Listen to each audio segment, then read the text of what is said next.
कैसे हैं आप सभी लोग। स्वागत है आप सभी को अकादमिक वार्ता पर। हम लोग PGT GDC government degree college history की क्लास में हैं।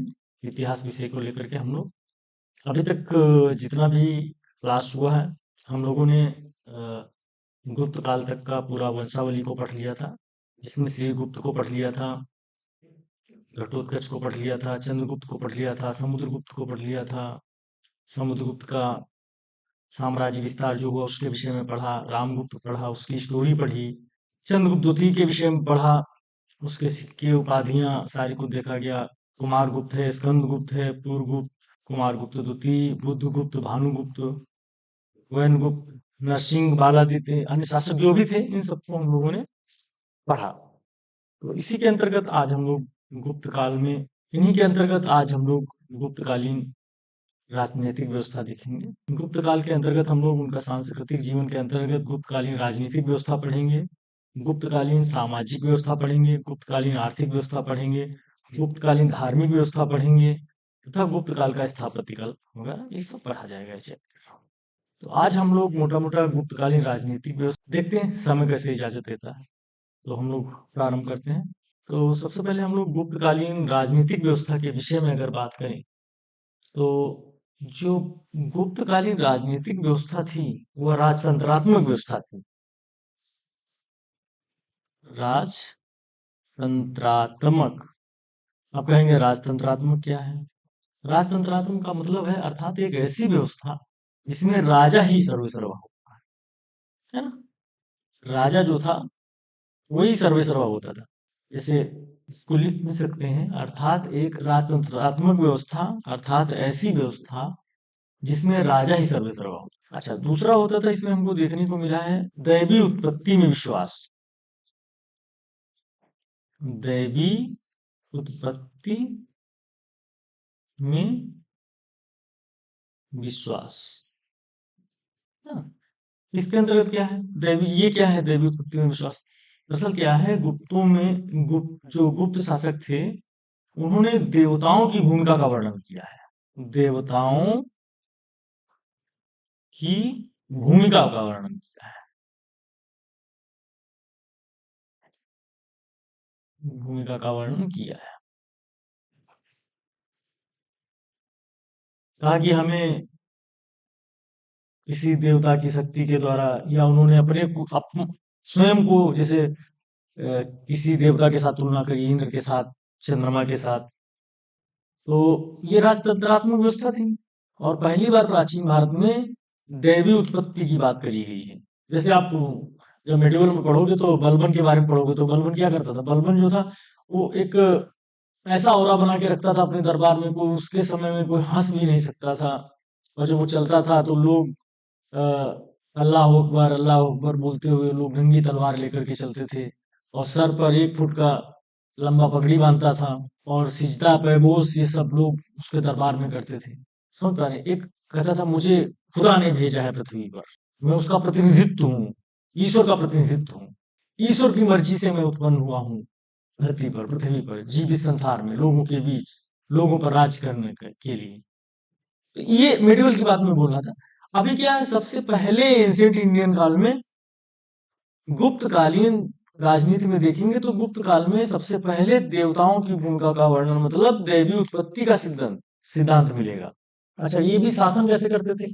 जो गुप्त कालीन थे वो शासन कैसे करते थे? शासन कैसे करते थे? तो ये लोग भी मौर्यों की तरीके से केंद्रीय सत्ता थी, है ना, केंद्रीय प्रशासन था। उसके बाद दूसरा प्रांतीय प्रशासन था, प्रांतीय प्रशासन। तीसरा उनका ग्राम प्रशासन।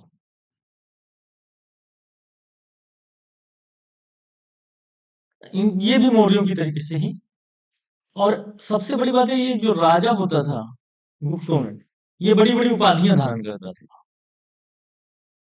उपाधियां धारण करता था। जैसे उदाहरण उदाहरण के रूप में अगर देखें तो जैसे महाराजाधिराज, महाराजा धीराज, परम भट्टारक। जब हम लोग पढ़ रहे थे वंशावली तो उसमें ये उपाधियों को एकराट, परमेश्वर इत्यादि ये उपाधियां धारण। राजा देवी उत्पत्ति में विश्वास करता था। राजा को पृथ्वी पर अवतारी माना जाता था। उसको किसी देवी या देवता के समतुल्य माना जाता था। अच्छा, राजा के जो सहयोगी होते थे, राजा के सहयोगी जो होते थे, राजा के सहयोगी कौन कौन होता था? महासंधि विग्रह,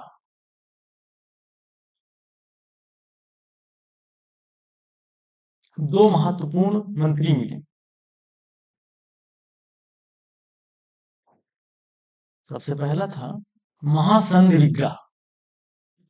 महासंधि विग्रह ये क्या होता था? ये विदेश मंत्री होता था, विदेश मंत्री। अच्छा, संधि का मतलब क्या होता है? समझौता कराना। महासंधि विग्रह, जैसे युद्ध काल हो गया तो उसने शांति करवाया या संधि कराया। विग्रह, विग्रह मतलब युद्ध या लड़ाई करवा दी। ये विदेश मंत्री होता था, पूछा जाता बहुत बार। दूसरा जो था वो कुमारा मात्य होता था। कुमारा मात्य, कुमारा मात्य क्या होता था? कुमार धन आमात, समझ पा रहे हैं इस बात को? अमात्य राजा के जो सहयोगी होते थे उसमें ये राजनीतिक सहयोगी होता था। इसका मतलब है जो राज परिवार का सबसे बड़ा पुत्र होता था, राजकुमार होता था, उसी को अमात्य बना देता था। इसीलिए कुमारा मात्य कहा जाता था। अधिकारी होता था, अधिकारी टाइप का, मंत्री टाइप का, है ना, मिनिस्टर टाइप का होता था, या आईएएस की तरीके से होता था। नेक्स्ट मिलेगा प्रतिहार तथा महाप्रतिहार। शब्द मिला है प्रतिहार तथा महाप्रतिहार। ये क्या होता था? ये सुरक्षा अधिकारी होता था। सुरक्षा अधिकारी होता था। याद कर लिए, याद कर लिए। प्रतिहार महाप्रतिहार क्या होता था? ये सुरक्षा अधिकारी होता था। मतलब महाप्रतिहार जो होता था ये प्रतिहारों का लीडर होता था। दरअसल क्या होता था, गुप्त शासकों ने अपनी सुरक्षा के लिए कुछ अधिकारी तैनात किए और प्रतिहार, इन्हें प्रतिहार कहलाते थे और लीडर को महाप्रतिहार कहते थे। बाद में हम लोग जब गुर्जर प्रतिहार वगैरह वो पढ़ेंगे, त्रिपक्षी संघर्ष, तो उसमें पढ़ेंगे। ये क्या है, जब गुप्तों का शासन खत्म हो जाता, समाप्त हो जाता है, तो गुप्तों ने इनको, प्रतिहारों को जमीनें दी थी। उन्हीं जमीनों पर अपना राज क्षेत्र बनाकर गुर्जर प्रतिहारों ने एक नए राजवंश का स्थापना कर दी, जिसको गुर्जर प्रतिहार बोलते हैं। तो प्रतिहार यहाँ पर सिर्फ इतना समझना, वो जब हम पढ़ेंगे गुर्जर त्रिपक्षी संघर्ष तो हम लोग पढ़ेंगे। अभी क्या है, प्रतिहार महाप्रतिहार जो होता था गुप्त काल में सुरक्षा अधिकारी होता था। ओके, जब हम लोग त्रिपक्षी संघर्ष पढ़ेंगे तो इसको स्रोतों के साथ पढ़ेंगे। नेक्स्ट होता था महाबलाधिकृत। महाबलाधिकृत,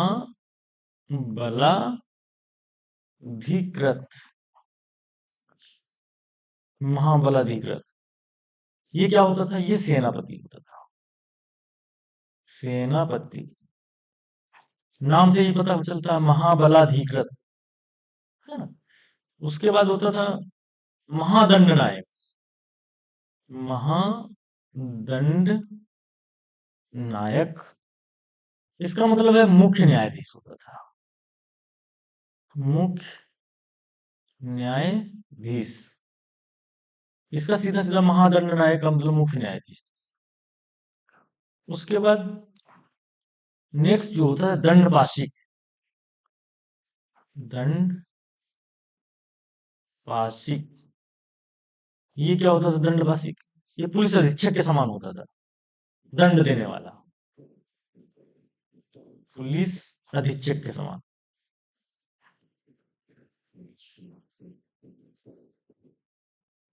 है ना, दंड देने वाला।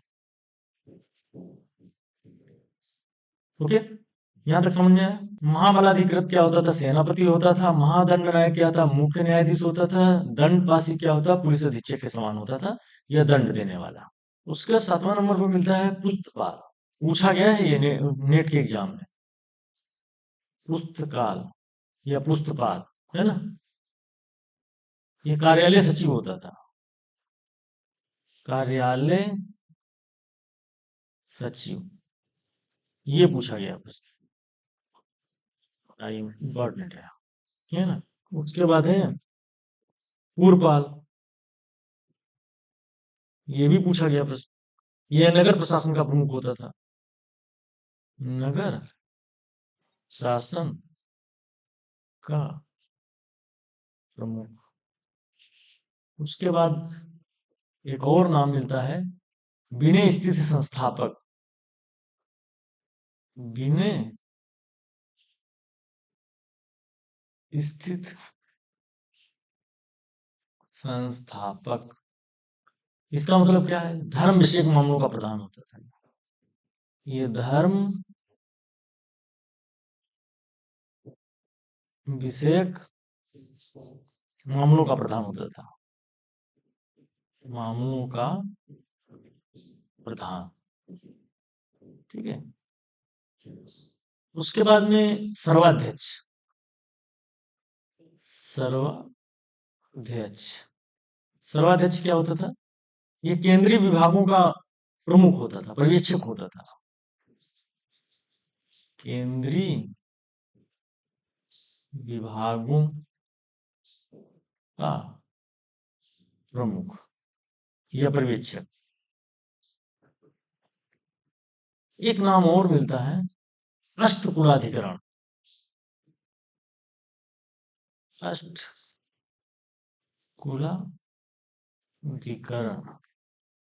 इसका मतलब क्या है? ये ग्राम संबंधी भूमि के क्रय विक्रय संबंधी प्रमुख अधिकारी था। तो लिख लीजिए, ग्राम संबंधी भूमि के क्रय और विक्रय संबंधी प्रमुख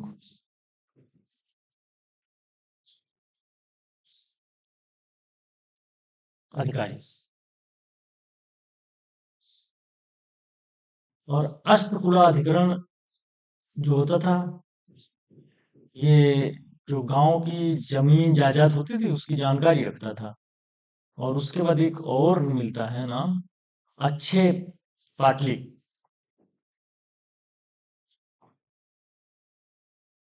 अच्छे पाटली। ये सब शब्दावलियां पूछी जाती हैं अधिकारियों के नाम। ये जो ग्राम का संबंधी जो दस्तावेज होते थे उसको रखता था, ग्राम संबंधी दस्तावेज को रखने का काम करता था, रखने का काम करता था।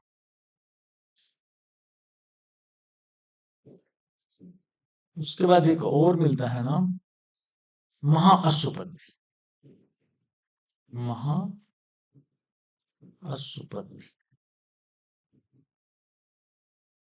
इसका मतलब होता है जो अश्व का मतलब समझे हो, घोड़ा, ये घुड़सवार से संबंधित होता था, या सेना से संबंधित घुड़सवार सेना का प्रमुख अधिकारी होता था या अन्य अधिकारी होता था, ठीक है। तो इस तरीके से लिख देते हैं, घुड़सवार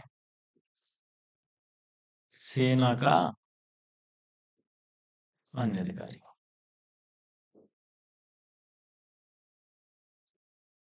ओके, एक और लिख लीजिए, महापीलूपति, महा हा बना है, महापीलूपति। इसका मतलब क्या है भाई? ये पीलू मतलब जो पीलवान है ना, गज सेना का प्रधान होता था। गज माने हाथी होता था, गज सेना का प्रधान। चलिए रिवाइज कर लीजिए। ये पुस्तकाल जो होता था ये कार्यालय सचिव होता था। पूर्वपाल जो होता था नगर प्रशासन का प्रमुख होता था। इसी तरीके से विनय स्थित संस्थापक धर्म विषयक मामले का प्रधान होता था। सर्वाध्यक्ष जो होता था वह केंद्रीय विभागों का प्रमुख होता था। अष्टकुलाधिकरण ये ग्राम संबंधी भूमि के क्रय विक्रय के का प्रमुख होता था। अच्छे पाटलिक जो होता था ये ग्राम संबंधी दस्तावेजों को रखने का कार्य करता था। महाअश्वपति जो होता था ये घुड़सवार सेना का से संबंधित होता था। महापीलुपति मतलब गज सेना से संबंधित होता था। तो ये प्रमुख जो अधिकारी होते थे, राजा इन प्रमुख मंत्रियों व पदाधिकारियों के माध्यम से केंद्रीय शासन सत्ता को संभालता था। अब समझते हैं प्रांतीय प्रशासन और ग्राम प्रशासन गुप्त काल में कैसा होता था। चलिए यहाँ हेडिंग डालेंगे हम लोग, यहाँ पर हेडिंग डालेंगे हम लोग प्रांतीय प्रशासन। प्रांतीय प्रशासन, ओके। अब जो केंद्र का इलाका था वह महाराजाधिराज संभालते थे, मतलब राजा संभालता था। और केंद्र जो है प्रांतों में बटा था। उस समय प्रांत को भुक्ति कहते थे या अवनी कहते थे या देश इत्यादि कहते थे। क्या कहते थे? और प्रांतों को जो संभालने वाला व्यक्ति था वो उपरिक बोलते थे। चलिए इसको क्या बोलते थे? भुक्ति बोलते थे या फिर अवनी बोलते थे या फिर देश बोलते थे। और इसको संभालता कौन था? उपरिक। उपरिक, ठीक है। प्रांत फिर अन्य छोटी इकाइयों में बटे होते थे। जिला इकाई स्तर से जिला को विषय बोलते थे। अब ये प्रांत जो है प्रांत के बाद में आगे नेक्स्ट विषय बोलते थे। विषय, है ना। और विषय इसके अधिकारी जो होता था वो होता था विषय पद। विषय पद इसका अधिकारी विषय पद होता था। और जो विषय होता था ये विषय ये वीथियों में बटा होता था। वीथियों में, है ना। वीथियों में बटा होता। और वीथी क्या थी? जो वीथी थी ये तहसील होती थी, तहसील के समान, है ना। और इसका जो प्रमुख होता था आयुक्त। आयुक्त इसको संभालने का काम करता था, है ना? आयुक्त इसको संभालने का काम। और जो वीथियां थी ये ग्राम में बटी होती थी। और ग्राम जो है लास्ट इकाई होती थी।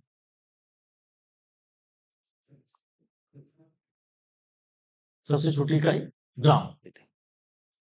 और ग्राम का प्रमुख होता था, जो ये ग्राम है, ग्राम का प्रमुख प्रधान।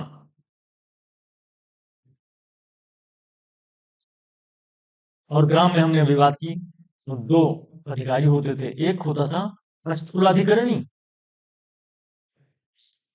अष्टकुलाधिकरणी।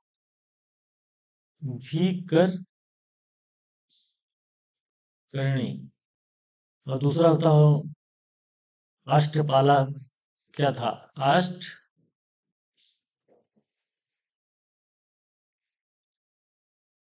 पाटलिक। ये दो अधिकारी होते थे। और ग्रामणी ही ग्राम का प्रधान होता था। चलिए लिख लीजिए, ग्रामणी ही ग्राम का सर्वेसर्वा होता था।